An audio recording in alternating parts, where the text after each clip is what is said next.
Hello everyone, welcome to online study with Bhanu. तो आज हम स्टार्ट करने वाले हैं बोर्ड परीक्षा में आने वाले मोस्ट इम्पोर्टेंट क्वेश्चन। आज मैं आपको कुछ एक नंबर के बहुविकल्पी प्रश्न बताऊंगा। तो स्टार्ट करते हैं। पहला प्रश्न, क्वेश्चन नंबर 1 है हमारे पास, निम्न में से परिमेय संख्या है। निम्न में से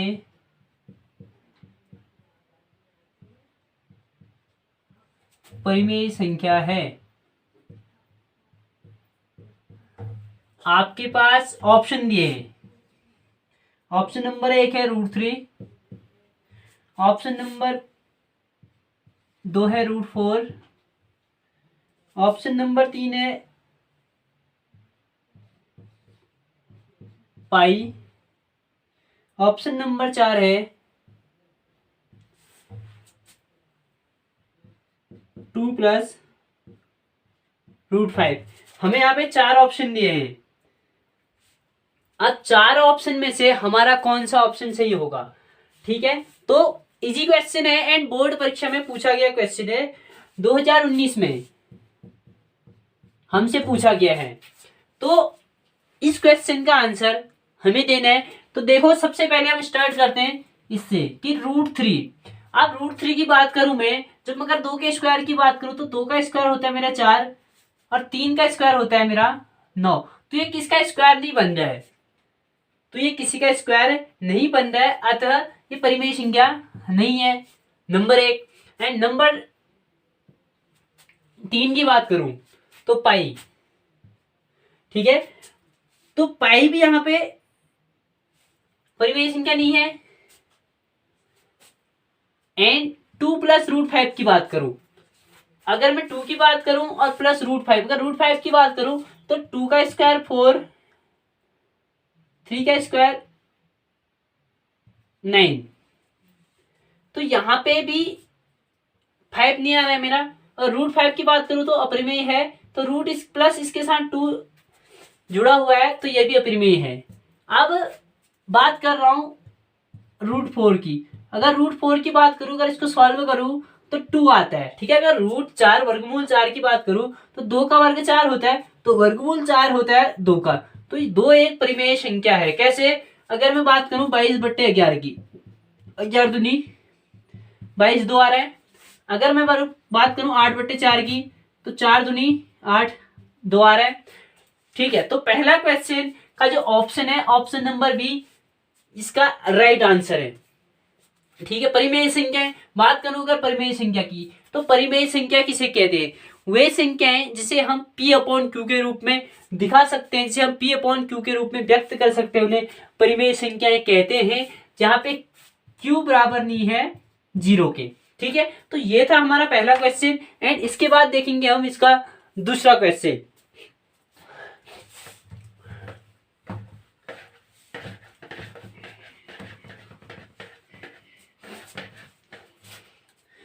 मोस्ट इंपोर्टेंट क्वेश्चन है, ध्यान से देखना। एक एक नंबर का क्वेश्चन है, आपसे पूछे गए हैं।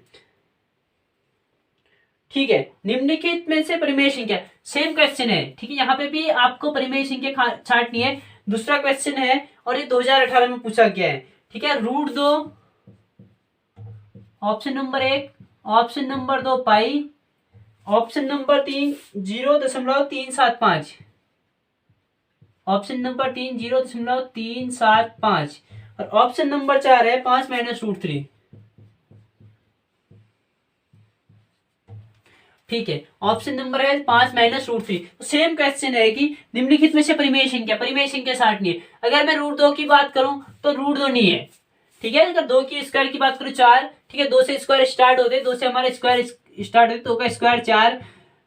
ठीक है, तो ये कोई परिमेय संख्या नहीं है। ठीक है, पाई की बात करूं तो मैं पहले रिजेक्ट कर चुका हूं पहले क्वेश्चन में। ठीक है, अगर मैं इसकी बात करूं √3, 2 का स्क्वायर 4, 3 का स्क्वायर 9, तो ये भी √3 से कम में है, तो ये भी नहीं आ रहा है। 5 इसके साथ ऐड है, तो ये भी नहीं है।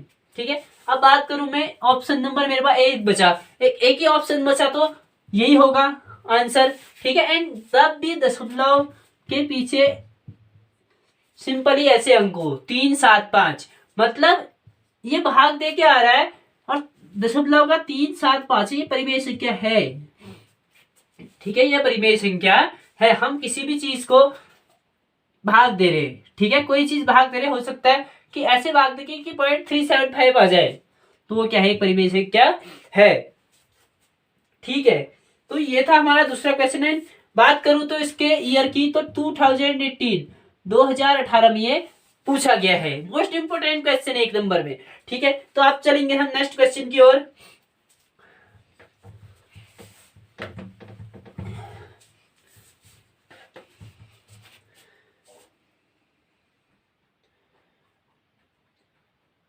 अगला क्वेश्चन है, निम्न में अपरिमेय संख्या है।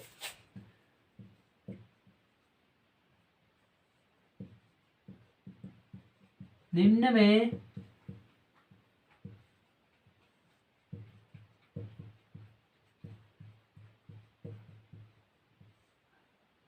अपरिमेय संख्या है। ऑप्शन दिए हैं √3, option number 2 √4, option number 3 5, option number 4 2/√3। हम बात करें अपरिमेय संख्या की,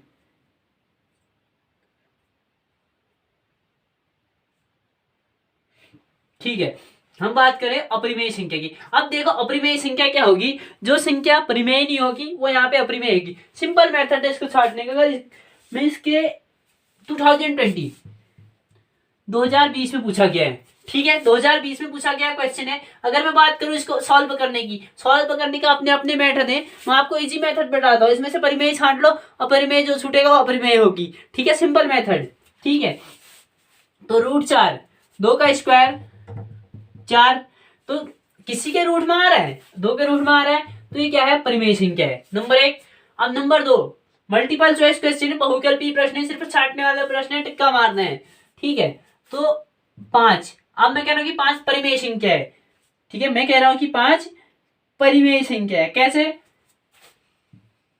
मैं 10/2 कर दूं, P/Q के रूप में व्यक्त कर दिया मैंने बोला था कि परिमेय संख्या उसे कहते हैं जिसे P/Q के रूप में व्यक्त करते हैं। तो P/ किया मैंने, 2 पंचे 10, 5 आ गया। ठीक है, तो ये भी परिमेय है। अगर ये 2/3, ये तो ऑलरेडी 2/3 P/Q के रूप में है, तो ये परिमेय संख्या है। अब बची क्या, √3। अब मेरा बचा यहाँ पे √3, किसी का वर्ग नहीं होता है, 2 का वर्ग 4, 3 का वर्ग 9, तो √3 क्या है, एक अपरिमेय संख्या है। ऑप्शन नंबर फर्स्ट इसका राइट आंसर है, √3। ठीक है, तो ये आंसर आ गया। ठीक है, √3 क्या है, एक अपरिमेय संख्या है। तो अब चलेंगे हम नेक्स्ट क्वेश्चन की ओर। मोस्ट इंपोर्टेंट क्वेश्चन है, ठीक है, पूछे गए 2020 में पूछा गया, 2020 में पूछा गया क्वेश्चन है। ठीक है, अब है हमारा अभाज्य गुणनखंड के रूप में व्यक्त करना। क्वेश्चन है 7429 को अभाज्य गुणनखंडों के रूप में व्यक्त करो।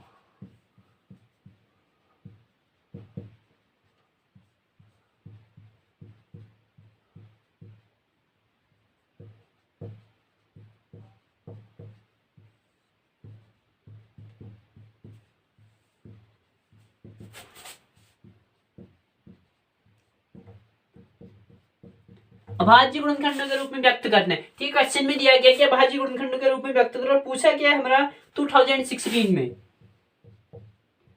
2016 में पूछा गया क्वेश्चन है। ठीक है, तो इसको हमने अभाज्य गुणनखंड के रूप में व्यक्त करना है। तो सबसे पहले हमें विभाज्यता के नियम याद होने गुणनखंड करने के लिए, हम इसके गुणनखंड करेंगे, फैक्टर करेंगे। अब अभाज्य गुणनखंड के रूप में व्यक्त करना है 7429। अभाज्य बोल रहा है तो अभाज्य संख्याओं से ही होगा। ठीक है, अब अभाज्य संख्याओं से चेक कीजिए, जो जो संख्या हमारी अभाज्य होती है, और भाज्य संख्याएं, अभाज्य संख्याएं, ये मैं पहले अपनी वीडियोस में दे चुका हूं। अगर आपको पता ही नहीं कि भाज्य संख्याएं क्या होती हैं, आपको पता नहीं अभाज्य संख्याएं क्या होती हैं, तो आप पहले मेरी पुरानी वीडियोस देख लें, उसमें आपको सब पता चल जाएगा कि भाज्य संख्या, अभाज्य संख्याएं क्या होती हैं, रूल्स ऑफ डिवाइजिबिलिटी, विभाज्यता के नियम क्या होते हैं। इन क्वेश्चन को करने के लिए हमें विभाज्यता के नियम पता होना बहुत जरूरी है। तो स्टार्ट करते हैं। तो सबसे पहले इसमें हम 17 से देंगे, अभाज्य संख्या 17 है।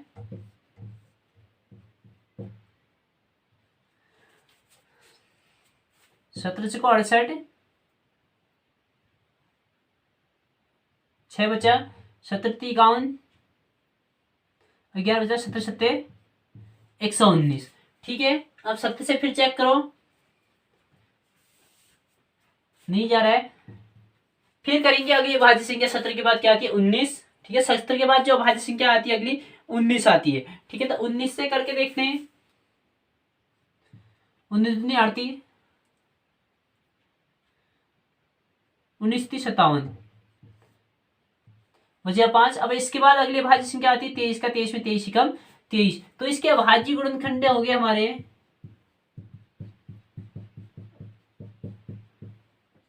17 गुणा 19 गुणा 23। तो ये हो गए इसके अभाज्य गुणनखंड। हमने इसे अभाज्य गुणनखंड के रूप में व्यक्त कर दिया। तो आज स्टडिंग के लिए 4 क्वेश्चन हमारे बहुत थे। तो मिलते हैं हम कल आपको नेक्स्ट वीडियो के साथ। एंड अगर वीडियो आपको पसंद आई तो अपने ज्यादा से ज्यादा दोस्तों तक शेयर जरूर करें। एंड बोर्ड की प्रिपरेशन के लिए मोस्ट इंपोर्टेंट क्वेश्चन है जो बार बार पूछे जाते हैं, जो एग्जाम में पूछे गए। मैं यहाँ पे वही क्वेश्चन ले रहा हूँ जो आपसे बार बार पूछे गए हैं। अगर वीडियो पसंद आई तो ज्यादा से ज्यादा शेयर करें। एंड अगर आप मेरे चैनल पे अभी नए हैं तो प्लीज चैनल को सब्सक्राइब जरूर कर लें। एंड एक वहां पे बेल आइकन आता है, उस बेल आइकन को प्रेस जरूर कर लें। अगर आप बेल आइकन को प्रेस करते हैं तो आपको मैं जो भी वीडियो बनाऊंगा सबसे पहले नोटिफिकेशन आपके मोबाइल तक पहुंच जाता है। Okay, thank you.